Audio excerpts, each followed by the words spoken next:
Hello, ladies and gentlemen. Today has been a crazy, crazy day. I got a message in the WhatsApp group chat about a massive cheating scandal. It broke in about October last year. It was October last year. Kirill Shevchenko, in a tournament, I believe in Madrid, Spain, or at least in Spain, was accused of cheating. And there was a whole thing with some cell phones being left in the bathrooms. This was not a very fancy tournament. It wasn't like the candidates or anything that had been held there before. So it was just public bathrooms, and there were cell phones left behind, and they linked it back to Kirill Shevchenko. And today, he has been handed a 3-year ban from chess. This video is going to be kind of loose. We're going to go talking to what happened, the ins and the outs, the who's, the whys, the when, the what, everything that happened that I have available for me. We're going to talk about Vladimir Kramnik, and then we're going to zoom out again, and then you'll see me once again, and then I'll give you my final thoughts on what I think has happened. But this has just been the intro. Let's get into what really happened in Spain.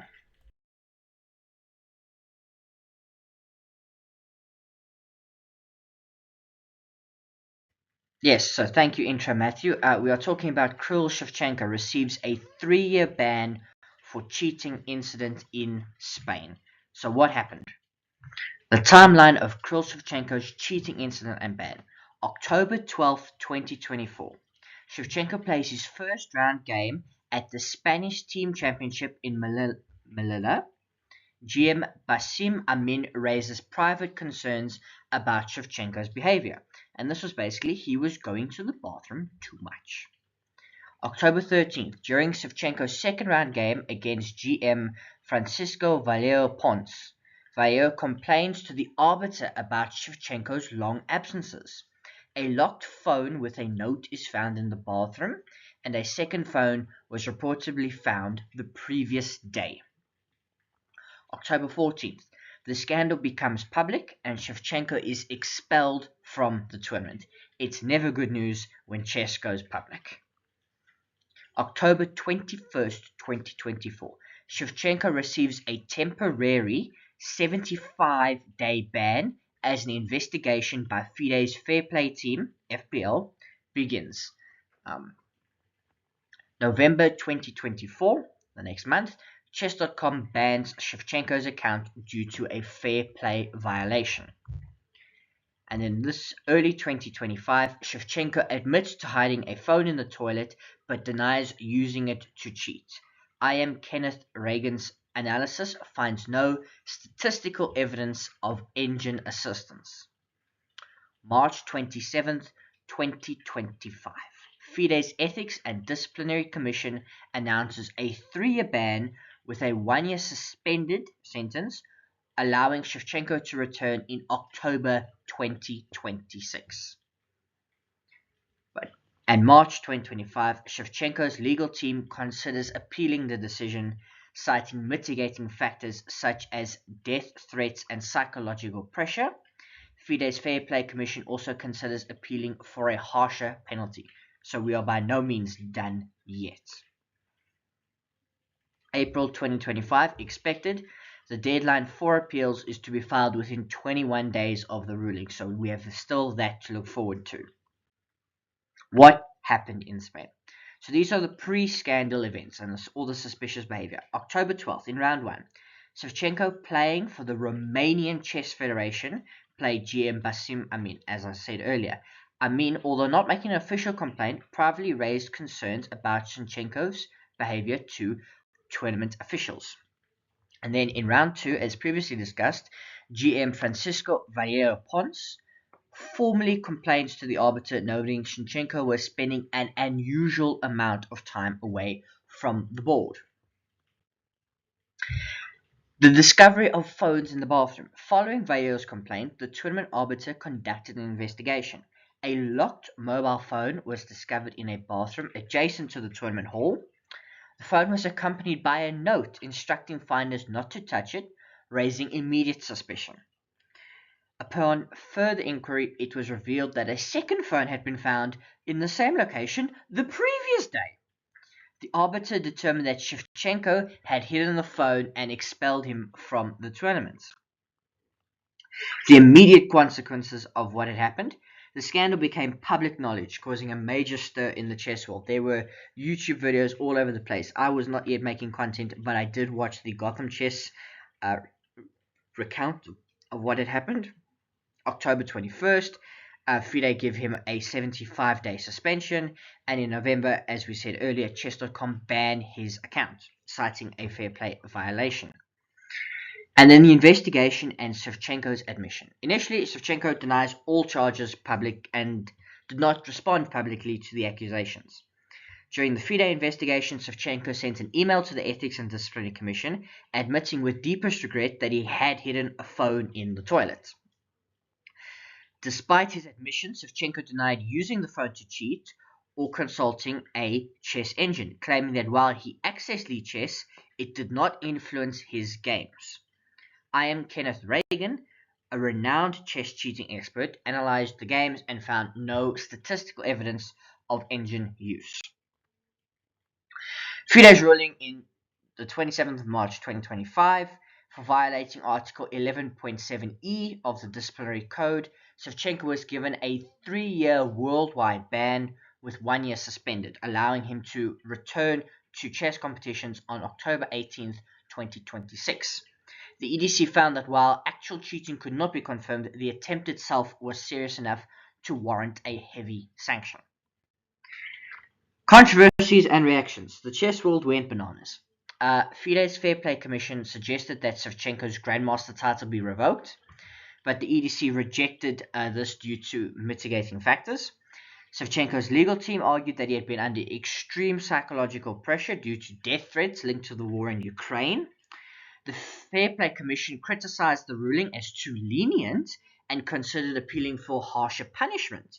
And Shevchenko's lawyers also considered appealing, arguing the maximum penalty was imposed due to mitigating factors. Oh boy. Now we have to talk about Vladimir Kramnik. Why? Because earlier that very same month, Vladimir Kramnik posted about Kirill Shevchenko. He was on one of his normal crusades and suggested, or implied, deeply implied without formally accusing, that Shevchenko cheated in Title Tuesday against him. And he has posted a tweet, and you can see his performances, and he's got his name there and everything. And then, of course, he went and gloated on October the 17th, 2024, when Shevchenko was found. You can see there's a news article there, and he's commented, "It's a great day for chess. We made it to mainstream media." He's got a point. Whenever chess makes it to mainstream media, it's never good. And then it seems tomorrow, another appearance in mainstream newspapers, proud of our game and its protagonists. And then, of course, here was Vladimir Kramnik's tweet on October 14th. "I would offer Kirill Shevchenko a deal to give him a chance, like they often make in judicial field. He admits everything, banned for a year, come back after, in case he collaborates fully and tells, not spelled correctly, everything he knows about cheating in chess, games he cheated on and offline." Now, of course, that's not happened, and Vladimir Kramnik's thing, you could argue it's valid, it isn't valid, but I just found the next series of tweets very funny, where also on October 14th, he said, 2-year, full ban, gives the GM title away forever, giving him a chance to help because he providing regrets.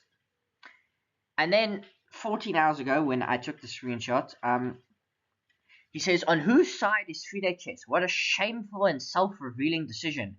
Complete disgrace, considering it's not player's first cheating episode, at least according to chess.com, that banned him for earlier fair play violation. The rabbit hole is very deep," and that it is. So this will conclude our part. Let me give you my final thoughts on this whole episode. Right, we're back to seeing me again. I hope you don't click off seeing me again. I hope you found that informative. I hope that has answered your questions. Quite frankly, I'm left with more questions than answers because I'm not new to the chess world. But top-level chess still mystifies me because what is a fair penalty for cheating? Because, like, in football, if you get found with performance-enhancing drugs, you take steroids or something like that, you get heavy penalties, particularly depending on, like, what level of play you play. in chess it's very difficult because like your top level players are like 18 years old. Shevchenko's not that young, but like there's no like age restriction on how good you need to be to cheat. And cheating at Grandmaster level is really hard to catch. Because if you think about it, they're already at the peak of their powers. So if they play like a good move, there's a way that they could have found it on their own. Or like sometimes they don't even need to know, like they don't need a series of moves. They need one move, and then from there they'll figure out the rest of the plan. So cheating at Grandmaster chess is really hard. That's why Hans Niemann faced so much difficulty, because no one could prove anything. Like you had his word that he didn't cheat. You had the whole chess world saying, "We think you might have," but there's no proof. There's no proof. There are only two people who really know what happened with the Hans Niemann case. That is Hans Niemann, and that is a god that you pray to, or he prays to, the chess gods, if you will. I don't know. I think 3 years. I know 1 year is suspended. 2 years, I think, for a Grandmaster is kind of fair. Taking away the GM title, I think, is also fair. You've cheated at the game in which you earned that title. You should probably have it taken away.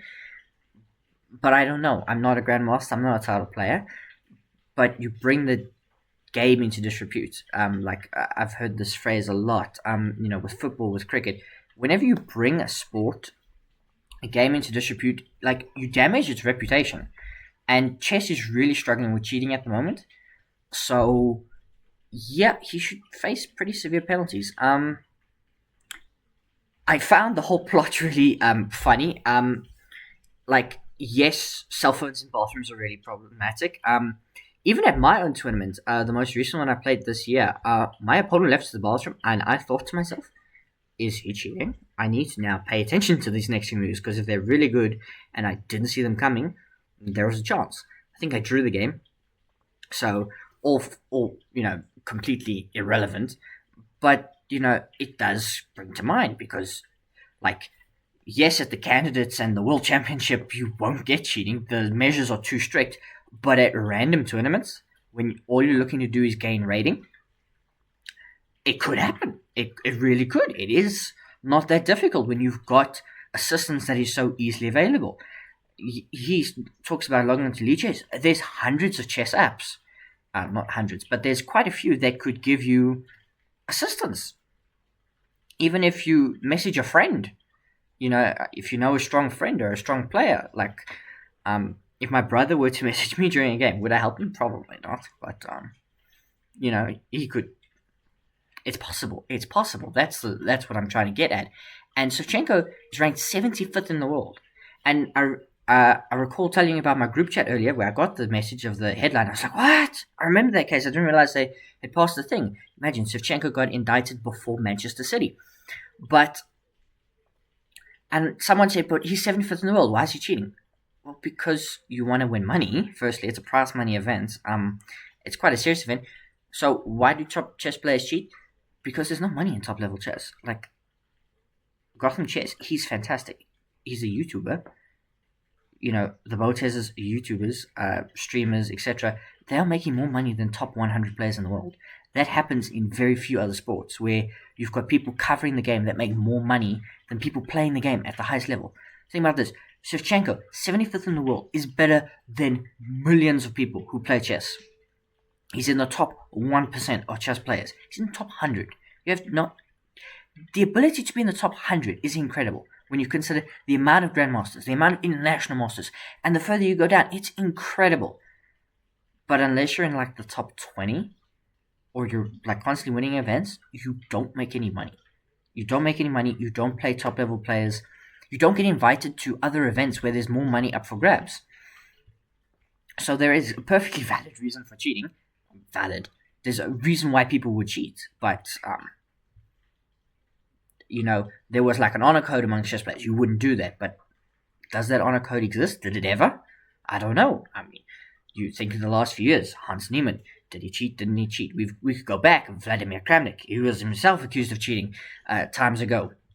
Kirill Shevchenko, there was a Grandmaster, I will make a video about it, also found in the bathroom with a cell phone. I don't know what it is about bathrooms, but it's the most convenient place. You're in a stall, you've got a phone, I'm sure people cheat on tests and exams the same way. You bring a phone in, you've got it in the toilet, no one's really going to disturb you in the toilet.